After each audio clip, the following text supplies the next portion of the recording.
These are the Smokies, which I doubt they are out and about.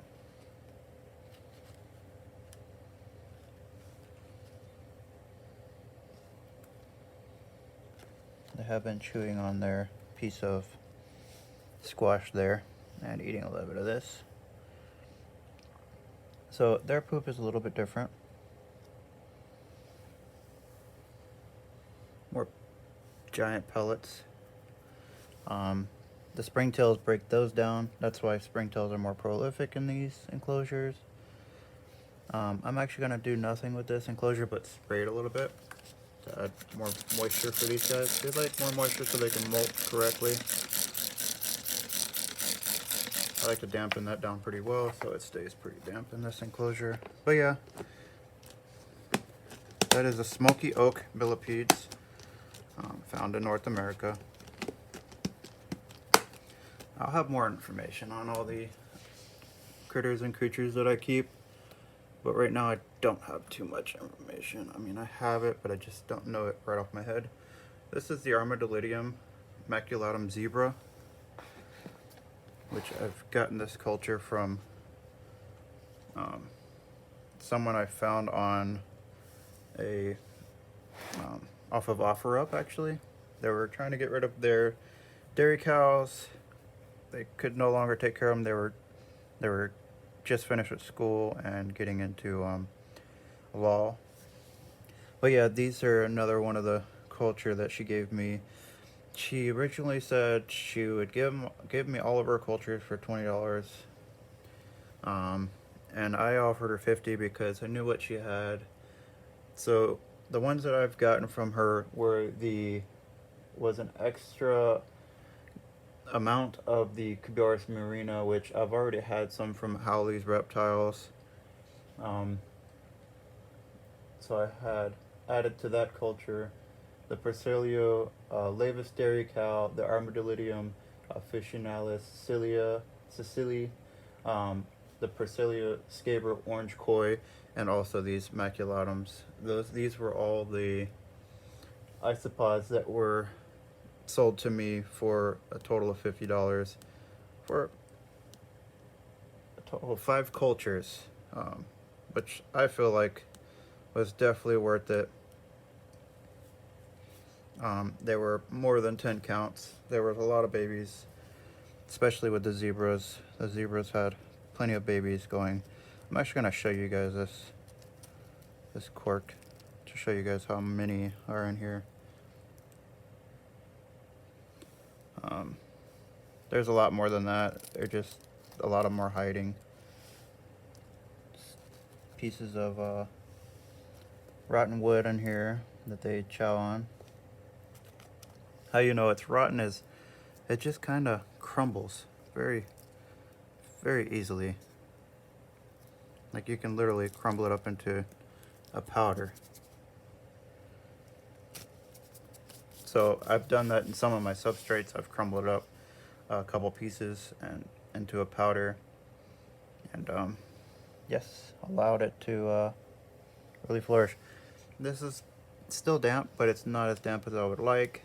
They're gonna probably start scurrying around.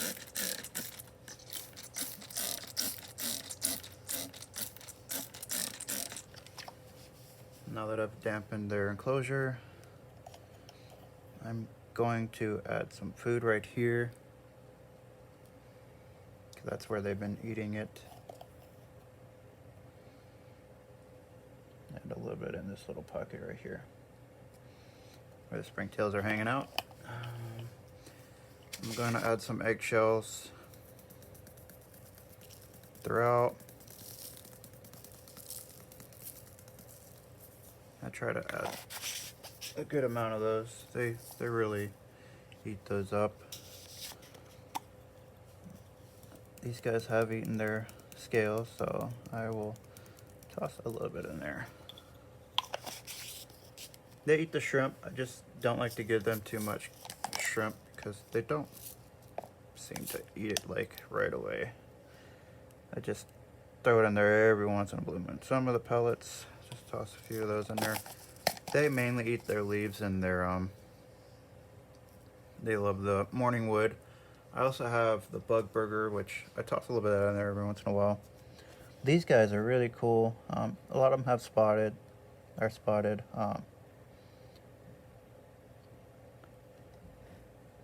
And there's quite a few with really good stripes. There's one right there, but I'm not gonna bother them too much. I don't like to bother these guys as much. I want them to be prolific without having any stress or worry. I can probably lift this one up and show you guys a good one.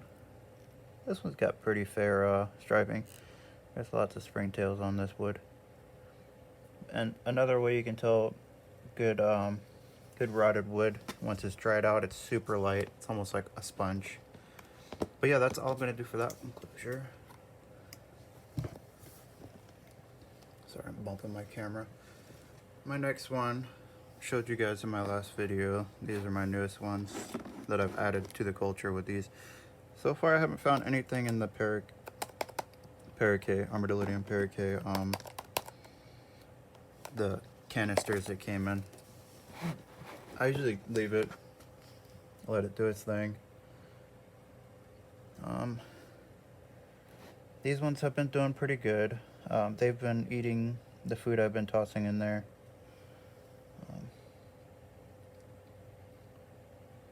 Actually, I want to check on them real quick. No deaths. I don't see any of them dead. Springtails are doing well. Not seeing any mite activity. That's definitely a plus. With these guys, I haven't been feeding too much. I just kind of sprinkle a little bit of the powder in there, the powdered egg. They are all under the bark. I didn't want to lift it up and freak them out. Try not to stress out my newer cultures. Well, it's not new, but it's fairly new enough. Where they're starting to eat their foods that I put at the end of the bark here. I just keep an eye on it, make sure after I put it that they've eaten it. I put it in little pockets of the wood, and that way I know exactly where I'm putting it, and it kind of, I feel they remember where the food is, so they go right back to it.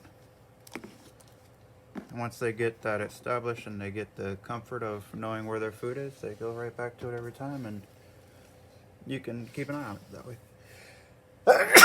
Excuse me. A little bit of a sneeze. It is starting to become really cold here. This room stays, my apartment stays about 80 all year round. Nothing in these. I've been checking them. You get these fungus gnats. They are pain in the butt. I just kind of squish them on the lid as I see them. You can see there's a couple of the Dalmatian here. They are very beautiful. Oh, I got them out of the camera here. But yeah, these guys definitely have been eating. I can tell. I put food in there last time and they mush it down. Their leaves are getting gnawed on really good. I'm not gonna put too much in there. I'll just dump right in the center of the bark a fair amount, and toss a little bit of scales in there right next to that.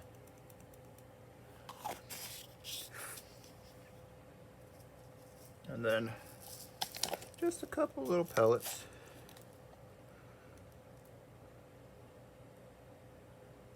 Alright, and the pockets. That way they know there's food in there. The sphagnum moss is damp. These guys are doing good. I don't want to bother them too much. I will show you guys as they grow and as they flourish. So far these guys are doing amazing. This is the Spanish orange. Got these cultures from, again, Howley's. He always has a hookup with the different species. As you can see, there's some Spanish oranges on this cork bark here, if you can see them. I can bring them up to you.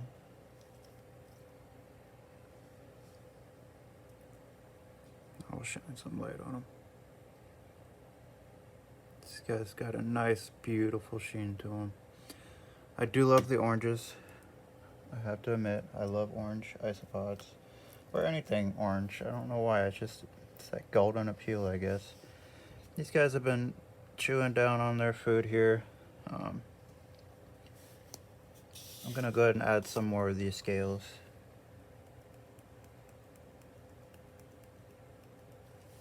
A little pile of those. They've been eating that. I just experiment. Oh, there goes one. He's like, oh no, people are human.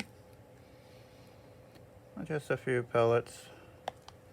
I've noticed last time I put them in there and they were on top, they took off running with them. So they definitely took a liking to them. I have two different types of pellets I throw in there. This one doesn't mold as quickly. The other one kind of soggies up really fast, any kind of moisture.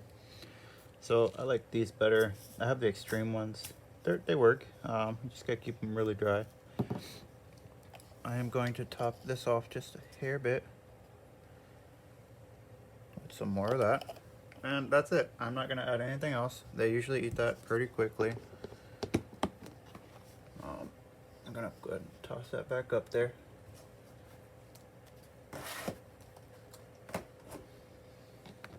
My next culture is my second generation. These are the ones that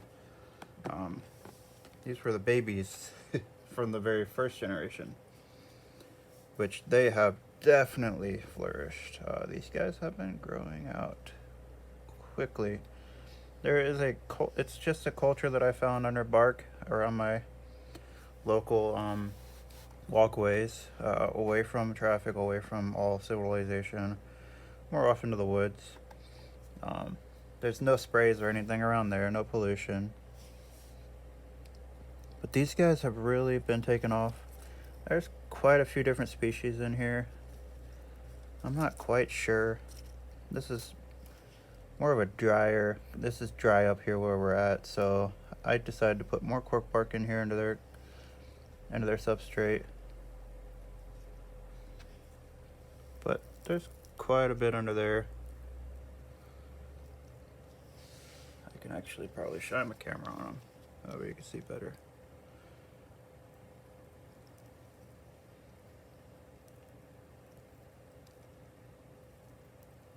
These guys are beautiful. I'm gonna go ahead and leave this back down.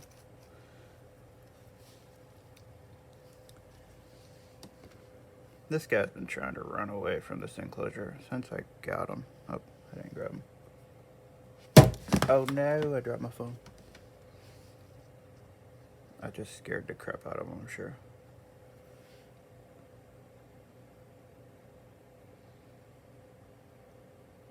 Hi, buddy.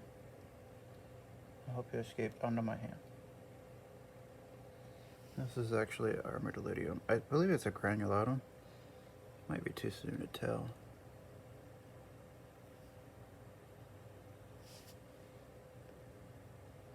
There we go. This guy's really cool. He's been trying to escape. I want him to stay. Stay, buddy. Let's break my hands off.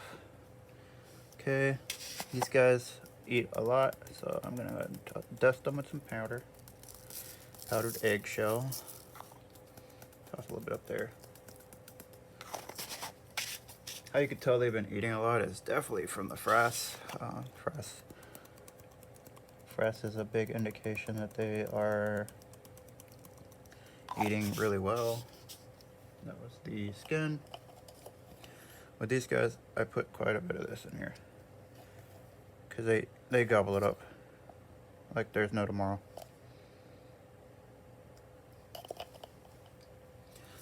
This is probably one of my hungriest cultures.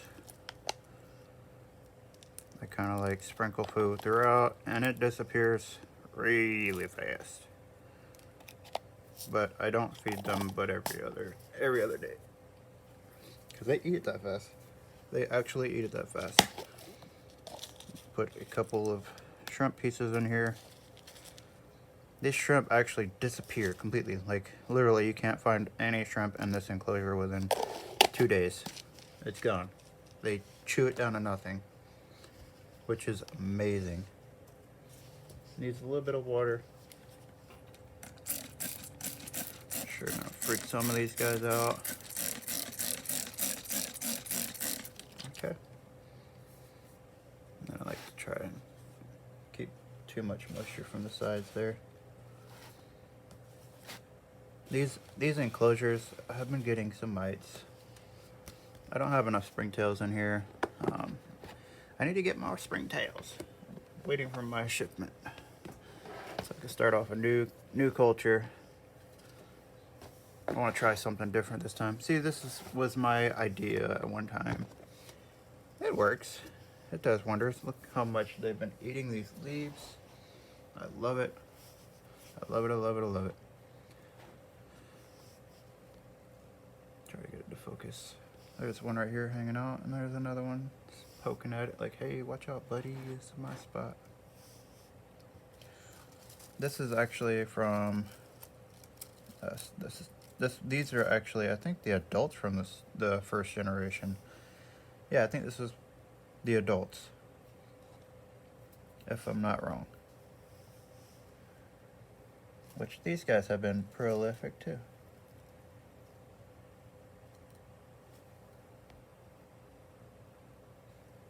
You can see babies all on there.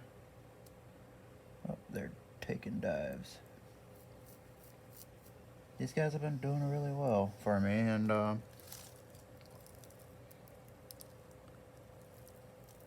go ahead and dump the frass down there so the babies can have a fair range on it.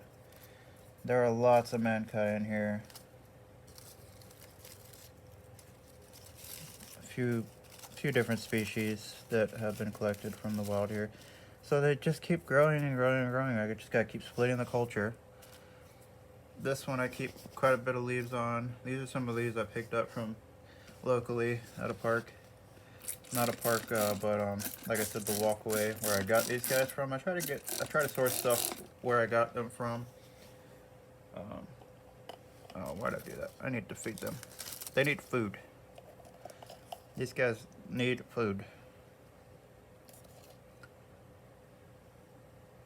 These guys will eat all that within probably a day. These guys seem to be very hungry, very hardy. I haven't had any losses with these guys at all. And they definitely are calcium hungry. They will eat all the food that I put in there, no matter what it is. Squash, carrot. Well, carrot, I don't think a lot of animals don't seem to care for the carrot for some reason. I use organic everything, and they don't really seem to go for it. Maybe it's the carrots. I tried different colors, different ones, and they just don't seem to really care about it. Go ahead and put a couple shrimps in there. Pieces. I think that'll be good enough. Then I'll check on it again. But yeah, that's these guys.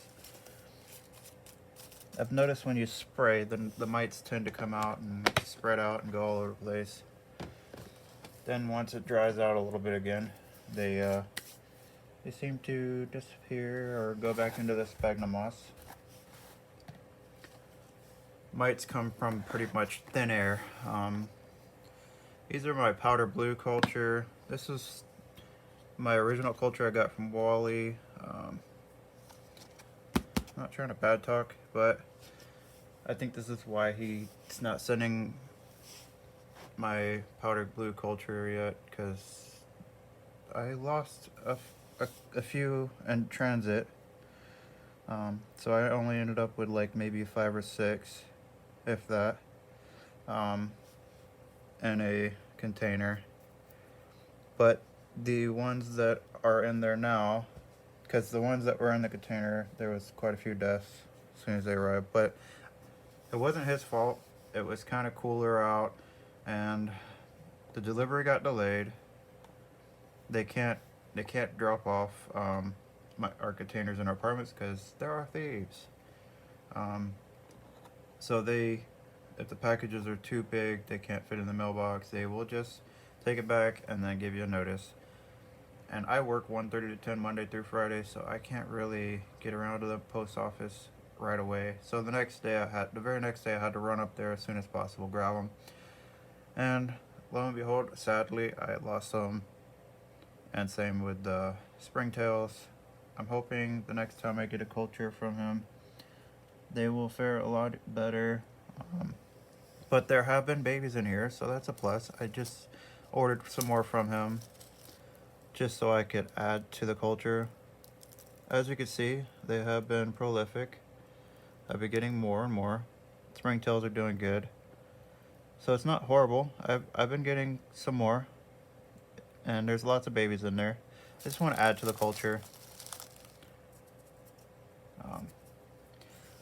So no matter how many springtails I have, I always end up with more mites. I think it's because I keep my enclosures damp, or it could be just the mites thrive here. But yeah, I'm going to go ahead and feed them just a little bit. They have been eating their food. If anybody has any ideas on how to deal with these mites, they don't really bother me too much. It's just unsightly. Oh no. Well,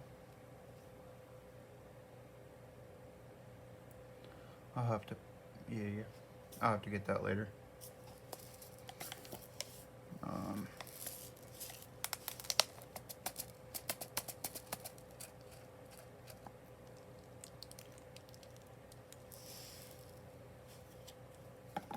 Add a little bit more of those.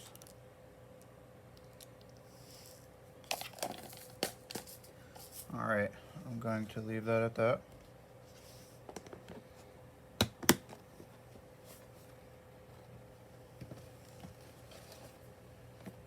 Okay. My next one, these are my powder oranges, which I've got quite a number of these now. These guys have been extremely prolific. These are the ones that I keep in my bearded dragons enclosure, and they seem to really thrive. As you guys can see, there's quite a bit of these guys, and you can see why they get their powder orange name. The powdery orange sheen to them. These guys are doing really well. They are very good eaters. There's babies all throughout this enclosure. I mean, massive amounts of babies. I need to upgrade this enclosure also. I'm going to upgrade it to a longer, wider tub, just like I'm going to do the dairy cows. But these guys are really, I love it. I love how prolific they are. Oh, I did it again. Don't judge me, you guys.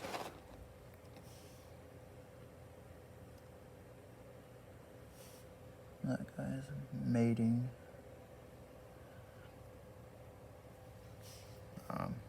But yeah, I'm gonna go ahead and feed these guys. I'm gonna toss some calcium in there.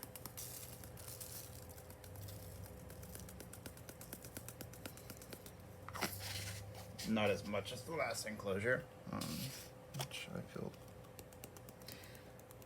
I mean, it's just eggshells, they should be fine. These guys are definitely eaters. They might eat for you, I don't know. We'll see.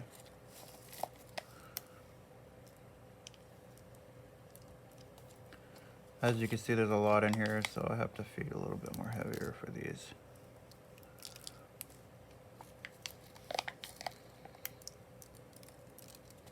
They don't starve. There's plenty of food in here. And as you know, there are mites in every enclosure that I have.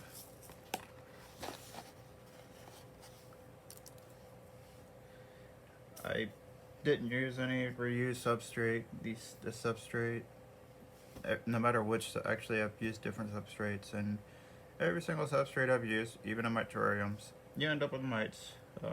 They just are a thing. They're everywhere. They're in your carpet. They're on your couch. They're on your skin. They're on your skin probably, which probably makes people crawl thinking about it, but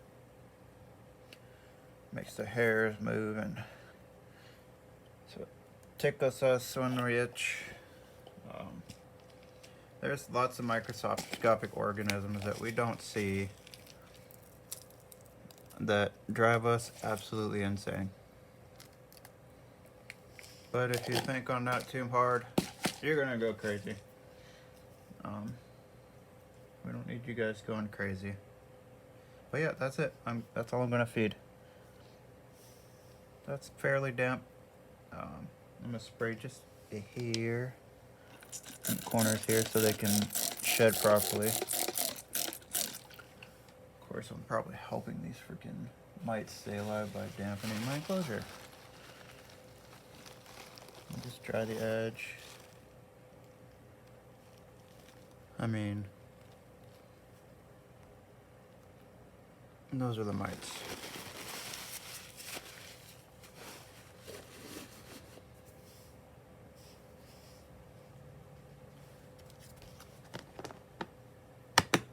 The mites aren't harmful. I have never seen them predate on anything. Springtails are still growing very well and prolifically, but they just are unsightly. They're ugly. Not ugly, just drive me nuts. Actually, let me bring this back. One more couple creatures I have to feed. These are my Florida ivory millipedes.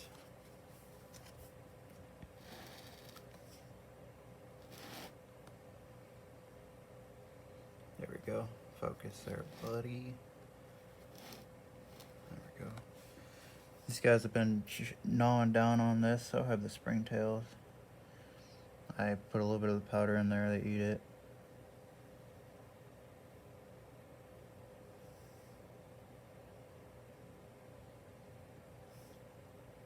This guy's actually taking a poop as we speak. Their very rear ends open up, kind of like a little clamshell, and these little tiny balls of poop come out, which this is how it looks.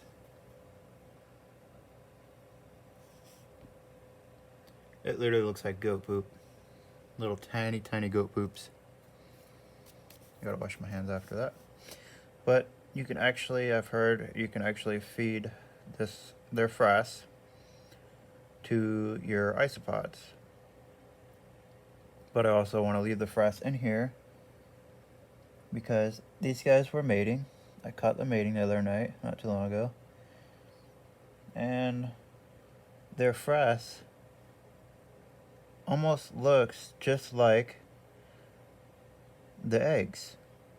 I don't want to remove it and then add these guys to another enclosure with my isopods. But yeah, I should be seeing little tiny millipedes popping up here in a little while. Not too soon, but eventually.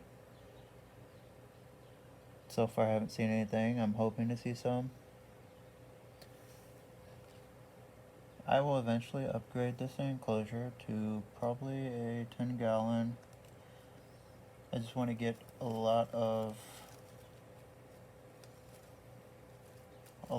good substrate for them because I want to make it deep enough for them to dig down and to properly be able to molt and shed. Oh, I hate when this thing doesn't focus. Of course, I wasn't paying attention, so you guys probably had a whole lot of not focused out because I was moving my hand around in there. But yeah, I want this substrate to be deeper, and I want not deeper in here, but I want to be able to put a 10-gallon, fill a 10-gallon up with their good high quality substrate. I want to do Lugardi. That's why I wish Lugardi would sell bigger bags of their substrate. And I wish it were more accessible and not so pricey. But you could tell this is a male because the 7th segment back is a lot wider than the 7th segment back on the female. The female, you can see the lines are all the way back. There's no breaks or thicker parts. And I feel like the females have darker legs. The males have these wider, almost tan legs, like a light tan. And then it looks like the male has more of a darker ridge all the way down his back. But when these guys mate, they kind of do this like, because right where that 7th ridge is, that 7th segment, there's actually the reproductive organs underneath there. So they kind of like, right there, they kind of like do this in the air and they mate. And then you'll end up with babies. Which is what I hope. But yeah, their substrate's pretty deep in this enclosure. You want to strive for damper enclosure, which I need to spray a little bit. You want to strive for a damper enclosure for them to be able to molt properly. Also, you want to, like I put sphagnum moss in all my enclosures to keep a damper, like a gradient. That's what I've been told. I keep leaves in here for these guys because these are from Florida. This is I always say Texas oak. But yeah, this is pretty much how I set my enclosure up. I'm planning on upgrading eventually, and yeah, that's it for these guys.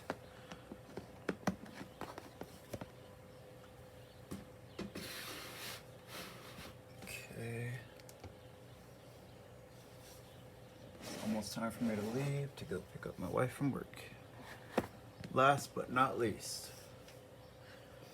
everybody's favorite. These are the dwarf white. Not necessarily everybody's favorite because they are very prolific, as they are parthenogenic. So they are all females. That's what they do to the leaf. They're all female, and they don't need a male to mate. So they produce rapidly and readily and can overtake any enclosure. But if I can get these guys on film, there's little tiny ones everywhere. I mean everywhere. They're microscopic almost.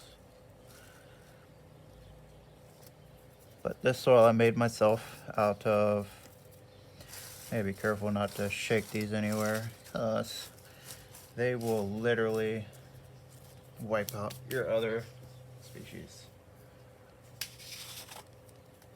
I'm sure eventually I'll end up with that issue like everyone else. I try to keep these guys separate from everyone else, every single one of my enclosures. These guys get fed. They love protein, so I toss some protein in there. I toss a little bit of everything like I do everything else. But they eat a lot more because there's a lot in here. Put a couple shrimp, one in each corner.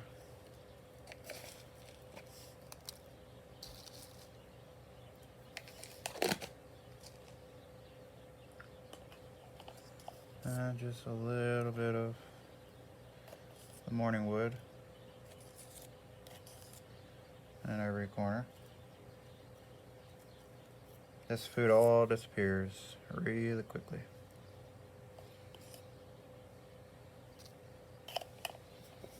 And then I kind of spray it down because they are a tropical species. They like it damp. And I said I don't spray it down for quite a while. That stays pretty damp because I don't have ventilation on there. Just the ventilation from the lid. But yeah, that's it.